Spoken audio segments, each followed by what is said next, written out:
Let's do it. Another episode of Whiskey Through Food. Today, you may notice I'm wearing one of my favorite Ardbeg green presentation jackets, and that's because I just got done doing a presentation. That's also why I'm a couple of minutes late, about 15 minutes late. I apologize, all you Ardbegians, all of those who are out there following us on Facebook. Unfortunately, we've pivoted away from using Instagram as one of the platforms, but you can also catch all of our episodes on YouTube as well. Go ahead and subscribe to my damn YouTube page, Ardbeg Cam, for those of you who are on the platform as well. Let's go ahead and make sure that we've got some followers who are all live now. Let's go ahead and do it. Give me a second to make sure that we are online. Perfection. There we are. So we are live. Hello, hello. Thank you all for tuning in. Erica Biendorf, what's up, girl? It's been way too long. Been way too long. Miss you so much, girl. All right. Looks like we've got a delay in our audio. I apologize. I will be right back on if it looks like you can't hear me right now. Give me 1 second. We'll be right back on.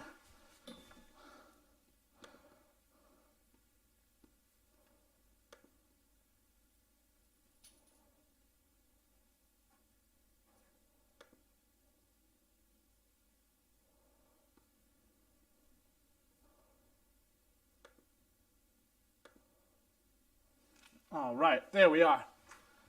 Erica, so good to see you, girl. So good to see you. All right, there we are. We're straight. It's all good. We're doing all right. Okay, so Ardbeg Cam, Cameron George here. I'm very excited to have you all online and tuning in for this episode. Let's make sure that we can get in and see any of the comments that are happening in real time here. I'm very excited to be able to dive into another fantastic episode with you. Friday is always my favorite because I get to kick these things off and then shoot straight into the weekend where I get to drink my absolutely fantastic drams of Ardbeg outside. I get to get out of my office, get out from behind this bar and get outside for a little bit. I'm over here in West Seattle now. Accidental Island, so I quite commonly you can catch me walking around on Alki, socially distancing away from people, usually to the north end of the stretch of the walk there. I like to do a lot of photography during my weekends as well, so that's how I'm gonna be spending my time. I'd love to hear how you all are spending your time as well. Right? Today we're gonna have an absolutely fantastic time. We got a great food pairing, one that I'm incredibly enthusiastic about because I just discovered Eggo French toast is delicious when you re-French it. I don't even know if that's a real word. It's definitely not a real word, but it's something that I've created. So what I do is I actually take French toast Eggo waffles and then I create a batter, classic, just using some egg, usually using some almond milk as well. And then I add things like allspice, cinnamon, vanilla extract as well to it. I whisk that all together and then I actually put the Eggos in that and then I refry or re-French them, as I would like to say there. So, nice. What's up, Chef A? Good to see you. Good to see you. All right. So re-Frenching that French toast immediately, when I kind of discovered this a couple of weeks ago, I knew that I needed to bring it into the Whiskey Through Food family and food pairing platform. I didn't know how to do it until I got the genius or stroke of genius to use the maple syrup that I use to dress the waffles, and also this wonderful blueberry syrup that I use to dress the waffles as part of the cocktail itself. Hey, what's up, Christopher? Nice to see you. Nice to see you, Chris Chan. Wonderful. And Columbo, what's going on? And then I also am going to use a little bit of our Aunt Jemima Aunt Jemima maple syrup here. Dead stock Aunt Jemima. Shout out. I'm so sorry you lost your job, Aunt Jemima. Thanks for all the wonderful years of memories around the kitchen table, eating lots of pancakes, French toast, and waffles as well, all christened by your absolutely fantastic maple syrup. So what are we going to use as a whiskey as the base of the cocktail? I mean, it's so easy to say, well, like, yeah, of course, like cinnamon and clove all go together with American whiskey. But for Scotch whiskey, you have to search a little bit more. So I knew that I would need to lean on a whiskey that has an element of extended maturation. I didn't want to go too far. Whiskeys like the Ardbeg 19 or Trebon might, stretch a little bit too far into that, that beautiful experience of the barrel. I still wanted us to be able to talk about something that we can actually in real time use behind our cocktail bars and actually make cocktails with at home. So of the core range, the whiskey that has a component that is the oldest, again, it's a non-age statement whiskey, so we're only speaking about the components. I'm not disclosing age here. But a whiskey that leans on the structure of having older whiskeys incorporated into it, even though it's a non-age statement whiskey, is going to be Ardbeg Uigeadail, or Oogie for short. My absolute favorite whiskey in the Ardbeg core range, other than the iconic Ardbeg 10-year. If you're familiar with Ardbeg 10-year, then you know why I love that whiskey so much. Right? Oh my God, I love this. Erica bringing up a wonderful pairing that happened with pancakes and smoky scotches. So why wouldn't I use, some of these breakfast kind of elements in making a cocktail as well? So this reminds me, before I get too far into the spiel here, we need to put some butter on these waffles because I want to make sure that butter is given a chance to do its wonderful lipid thing and spread all across my refrenched French toast. I'm also going to now go ahead and pour some of this blueberry syrup directly onto the waffles. I guess they're like Eggo waffles meet French toast, I guess. I'm going to pour a little bit on top. And then, of course, get over here, Auntie, Miss Aunt Jemima. We're going to kiss the top of these just with a little bit. Ardbegos. Jesus, that's so good, Chris Chan. Ardbegos. It's the collab that everybody wants to see. And the last thing that I'm going to go ahead and put on these Ardbegos, shout out Chris Chan, I'm going to give you full props for coining that, is I'm now also going to put another ingredient that we're going to use in the cocktail itself. Because again, remember, Whiskey Through Food is about not only pairing our whiskey to a food item, but also trying to use elements of that food item in the cocktail that we're also going to be making as well. You know the deal. It's the same thing. Every Monday, every Friday, 5 p.m. Eastern Standard Time, we're having a hell of a time tasting whiskey, tasting food, and then making ultimately a delicious cocktail. I think we're like 10 for 10 on these so far. I haven't made a dud of a cocktail yet. Brush the shoulders off. Wouldn't that be right, Kira? No, my dog's not paying attention to me anymore. Right, so the last ingredient we're going to use is Gaz Regan's salted espresso. This is an ingredient that you can find if you're up here in Seattle. I actually just found it at Thriftway. Really awesome. Shout out Thriftway for having a dope selection of cocktail modifiers. Who'd have thought that it would be Thriftway that would help me up my at-home cocktail bartending game. So the reason that I really love this salted espresso cocktail mixer is because it leans on a couple of the different flavors that I'm going to be harnessing in the Eggos, or Ardbegos, if you will, as well as the whiskey in and of itself. So vanilla. Anytime we're talking about, whiskeys that are being aged in ex-bourbon cask, as we all know, there are a lot of free congeners, free fatty acids, esters that are going to be developed in the maturation phase.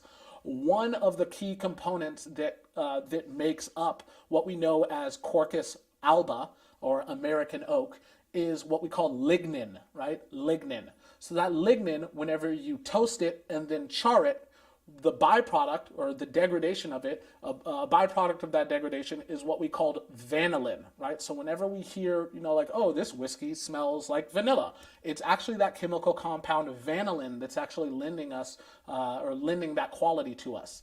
Of course, we know that American whiskeys are going to smell like vanilla and creme brulee and custard and toffee, but that's because they have to be aged in virgin American oak, right? To be a bourbon, it needs to go into a new vessel, new oak container, a new oak cask. It doesn't necessarily have to be American oak, but it is what's quite commonly used in regular utilization. So at Ardbeg, the 10-year, Ugadal, Weebc, Koryavrek, and Anno, they all have a component that's aged in first and second fill X bourbon casks. So some of that lignin, and by trait, some of that vanillin is going to be left in those casks to be extracted by Ardbeg spirit the second that it's put into that cask. Perfect. So we're just going to pour a little bit of this directly over the top because I love that vanilla. There's also a note or a hint of star anise. And that is really going to, for me, kind of cue some of the more vegetal aspects that I love about Ardbeg, Ugadal in particular. And lastly, cinnamon. I mentioned it, I think, last week on Monday's episode, but cinnamic acid is another congener or component or compound that you find regularly in whiskeys as well. So that cinnamon, that clove, that allspice, I would say the clove and allspice can be attributed to a chemical compound that's called eugenol. That eugenol is like a synthesized clove oil. But those are some great examples of flavors that are represented in Gaz Regan's salted espresso cocktail mixer that I'm also going to see in my whiskey. All right, so now that we've got those things poured on our Ardbegos, I'll go ahead and show the screen there. I don't want to drop these, so I don't want to go too extreme. We'll just go, there we go. Yeah, how good does that look? That looks fantastic. All right, let's go ahead and pour ourselves a little dram of whiskey because it's Friday. It's whiskey through food. I've got the food. I don't have the whiskey yet, so let's do it. Ardbeg Ugadal, 54.2% alcohol by volume, named after the water source at Ardbeg. Ugadal is actually Scotch Gaelic for dark, mysterious place. I like to figure that I'm a dark and mysterious person, so that's why this is probably my favorite whiskey in the core range. Look at the coloration of this whiskey. I'll go ahead and hold it up for you. Beautiful, beautiful color. Absolutely fantastic. This kind of copper laid over this beautiful golden auric gold, as we like to say with Ardbeg. As I stretch it towards the rim to check that rim variation, I can see that this is definitely going to be a higher proof whiskey. Of course, 54.2% alcohol by volume. You can start to see that as it starts to stretch towards the rim of the glass there. The coloration is absolutely beautiful. When it moves in its glass, it moves with a weight. There's a viscosity to this whiskey. It almost looks cumbersome, fatty even. Beautiful. You know I like this whiskey a lot. On the nose, beautiful. Blackberries, fruity, strawberries, a little bit of strawberry, more blackberry, more like Marionberry, darker fruits. Some vegetal aspects there. I mentioned that out of this salted espresso liqueur that I really, really loved that anise aspect to it. I see that represented, except for in the whiskey, I wouldn't say it's anise. I would say it's like bogwort or myrtle or heather even. Some of the components that actually make up peat, right? Not peat as a person, but like peat that we use to peat our whiskeys. Obviously, duh. Come on, guys.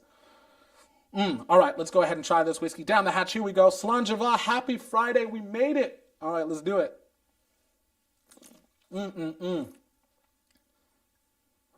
Rotund, nice, great word for that. Rotund, I love that. All right, let's try it with our re-Frenched French toast. It's super easy to re-French this French toast at home. It's something that you all should absolutely be doing. One of the things I absolutely love about Eggo waffles, shout out Eggo waffles. Maybe I might be your next national ambassador. Who knows? Just kidding, Ardbeg. I'm not going anywhere, baby. But I love how they're cut into these like almost little French toast squares. I just think it's cheeky branding. Way to go, Eggo. Shout out. All right, let's try this here.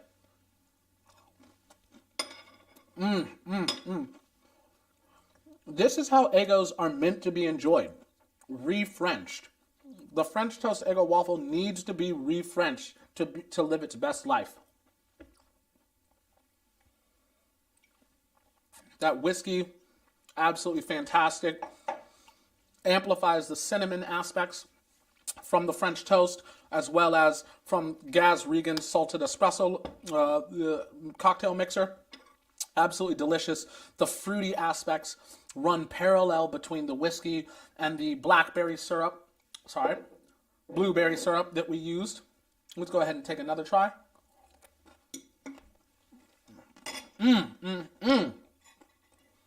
That's a delicious one. Great food pairing. Let's see if we can make a cocktail. That's so good.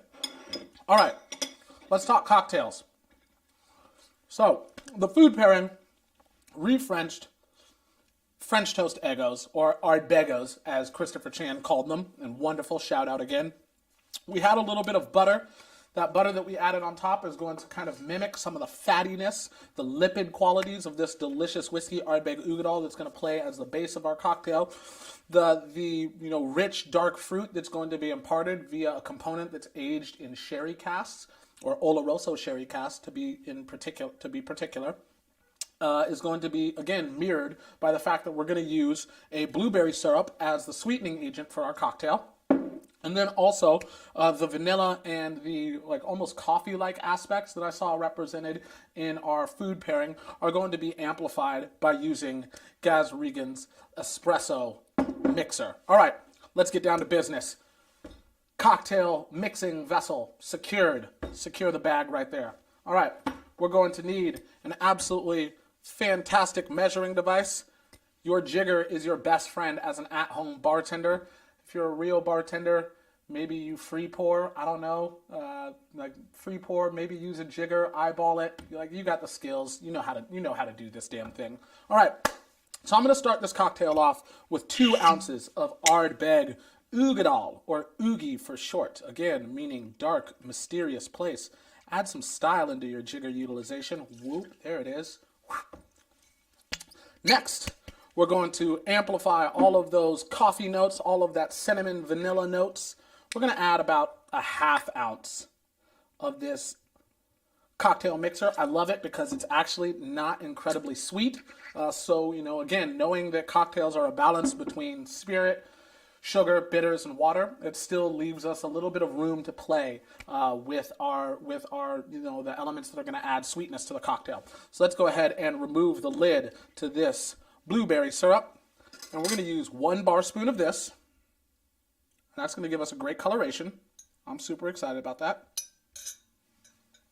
Great coloration. And then we're going to add another bar spoon, but again, this one is Aunt Jemima's maple syrup. Shout out, Aunt Jemima. We miss you.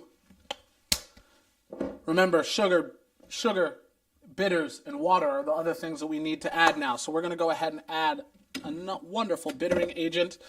Today, I'm going to go with, because I am a home team, I root for the home team always, we're going to add a little bit of chocolate bitters from Scrappy's. Shout out Miles and the team over at Scrappy's. Y'all are absolutely fantastic. I guess let's go ahead and present that label as well, because y'all are just the best. Perfect.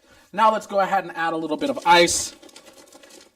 Yep, Christopher Chan, you're absolutely right. Acid, that acidity, I think that there's a conversation to be had there. We can talk about, is it acid that we're looking for in cocktails, or is it a bittering element?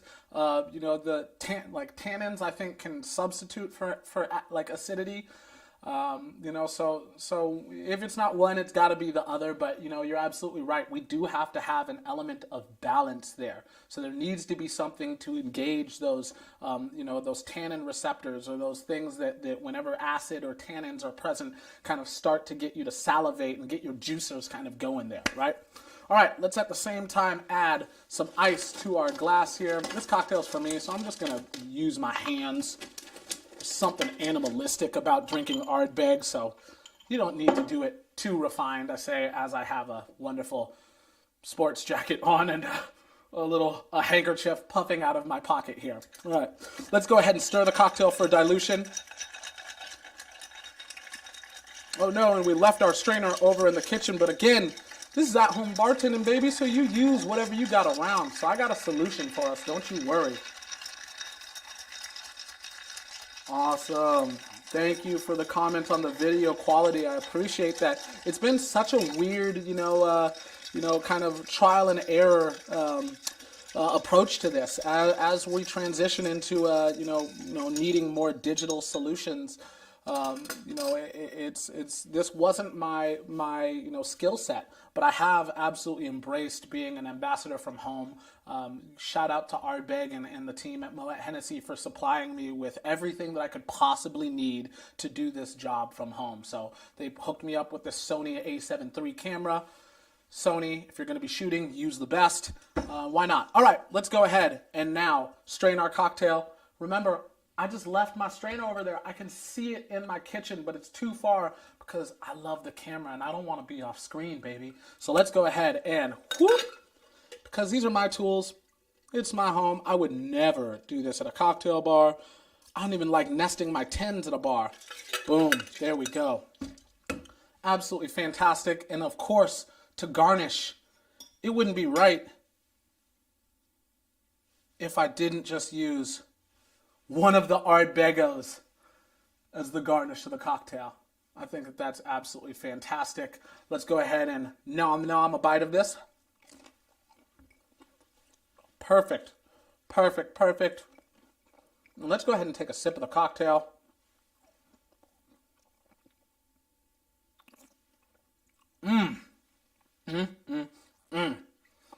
That's heavenly.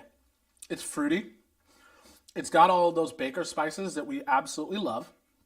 The weight, the viscosity is perfect. 54.2% alcohol by volume in the Ardbeg Ugadal means that the proof is going to translate. I can still feel it. A great cocktail you should still be able to feel. There's acidity to it. There's some vegetal aspects to it. And there's a soft, subtle sweetness that comes through the entire cocktail. This is a perfect food pairing. I think this was a perfect episode of Whiskey Through Food. I'm not going to hold you too much longer. Get the hell out of here, you crazy kids. Go have an absolutely fantastic weekend. Cheers. Slanjava. Until next week, I'll see you later. Again, Whiskey Through Food every Monday, every Friday, 5 p.m. Eastern Standard Time. Unless I'm hung up like I was today, 5:15 is when we started. But cheers. Remember, we're not drinking, we're learning. Until next week.